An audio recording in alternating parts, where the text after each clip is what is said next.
Ya, Master Santo. Salam sehat, semangat, dan bahagia. Di dalam perjalanan olahraga tadi pagi, saya terkesan di dalam sebuah hutan yang cukup masih perawan dalam tanda petik, karena memang jarang dijamah, tepatnya di lereng Gunung Sumbing. Itu tiba-tiba dalam perjalanan kami dikejutkan dengan adanya suara babi hutan. Nah, kontan teman-teman kami bertujuh merasa eh, ada sensasi, ya, ada sensasi tertentu yang memang jarang kita temui. Di latar belakang inilah tadi kami menemukan tempat persembunyian babi hutan. Nah, setelah itu begitu babi hutan itu mengetahui kehadiran kami, mereka berlarian. Ada 2 ekor ya. Nah, yang ingin saya sampaikan di dalam video ini adalah bahwa kita seringkali kalau pergi berjalan-jalan di perbukitan atau gunung atau lembah atau hutan semacam ini, tidak melupakan kesempatan untuk berselfie ria, foto-foto gitu ya. Nah, memang di era pandemi saat ini, yang syukur alhamdulillah sudah mulai melandai, ya kita doakan, kita berdoa semua supaya COVID-19 segera berlalu di dunia ini. Satu hal yang sebenarnya sudah saya mau sampaikan hampir 7 atau 9 bulan yang lalu itu tentang fenomena selfie versus kehadiran virus di tengah-tengah kita. Satu hal yang tampaknya sederhana, namun menimbulkan pro dan kontra, itu adalah bahwa setiap kali kita selfie, terutama setelah adanya pertemuan dalam ruang sidang atau rapat-rapat atau apapun, pokoknya ada kesempatan ketemu banyak orang, itu tidak akan melupakan untuk berselfie.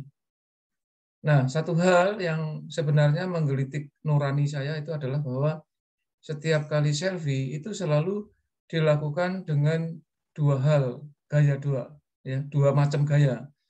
Yang satu berselfie dengan menggunakan masker karena mengingat menimbang adanya protokol kesehatan, di mana dalam protokol kesehatan itu salah satu aturannya adalah bahwa kita harus menggunakan masker, ya tentu harus mencuci tangan, menjaga jarak dan sebagainya. Kadang-kadang saya juga merasa geli dan prihatin sebetulnya. Keprihatinan dari hal yang sangat simpel sederhana, yaitu pada waktu selfie tadi. Pertama selfie, cepret-cepret, action, dah selfie. Itu menggunakan masker. Segera sesudah itu, ya, sekarang lepas masker. 1, 2, 3, gaya bebas. Cepret. Nah, ini. Itulah yang pertama. Itu tidak tertutup kemungkinan, tidak tertutup dimanapun berada, entah itu di dalam ruangan, indoor atau outdoor, termasuk di alam terbuka, apalagi di alam yang indah seperti ini. Selalu 2 gaya. Itu satu ya, peristiwa pertama.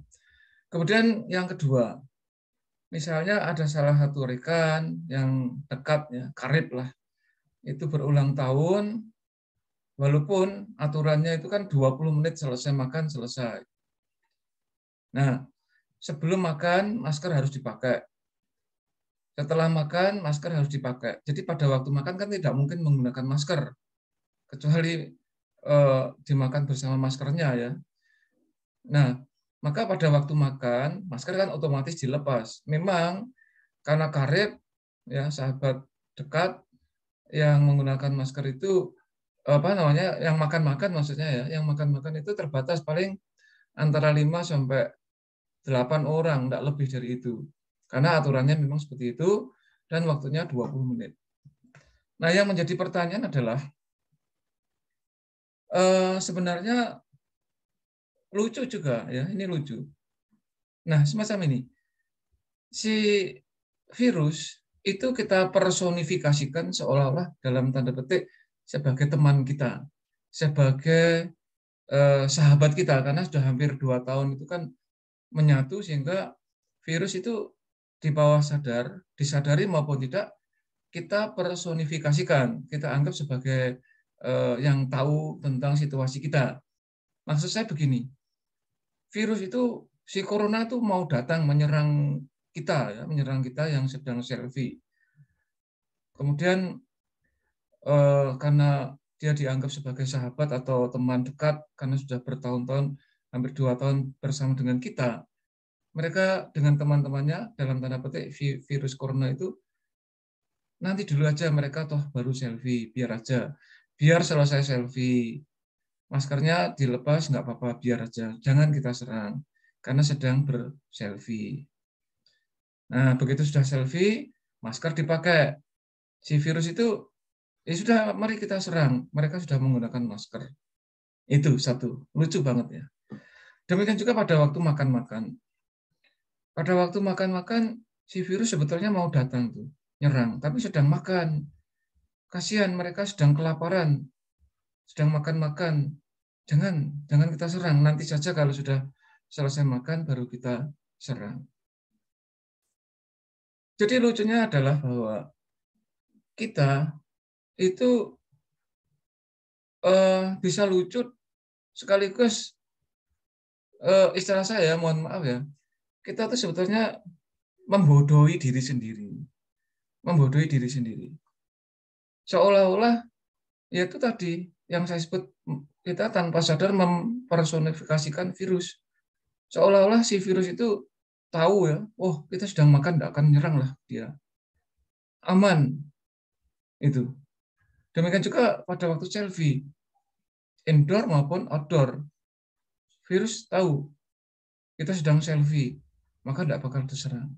Demikian. Ini kesan dan refleksi saya selama pandemi COVID, yang syukur alhamdulillah per hari ini tanggal 19 Oktober 2021 itu sudah melandai, dan kita berdoa bersama supaya benar-benar sirna dari muka bumi ini, sehingga kita tidak tergantung lagi dengan selfie harus pakai masker dan selfie dengan tanpa masker. Demikian juga makan, sebelum makan pakai masker, sesudah makan pakai masker. Aturan-aturan itu lama-lama juga akan sirna. Walaupun ya tadi itu, kita sebenarnya sekali lagi mohon maaf, membodohi diri sendiri. Ya. Demikian, semoga video singkat ini menjadi inspirasi bagi kita untuk refleksi apa kesejatian dari aturan yang kita buat itu. Dan aturan itu dipakai untuk apa? Apakah hanya sekedar formalitas, ataukah seperti suatu seremoni, atau apa? Silahkan. Demikian ya. Kiranya kita terhindar dari virus corona, entah pakai masker ataupun tidak, tetaplah sehat, semangat, dan bahagia. Salam saya, Master Santo. Sampai jumpa di dalam video-video selanjutnya. Jika Anda terkesan dengan video ini, tolong subscribe, like, and share. Terima kasih.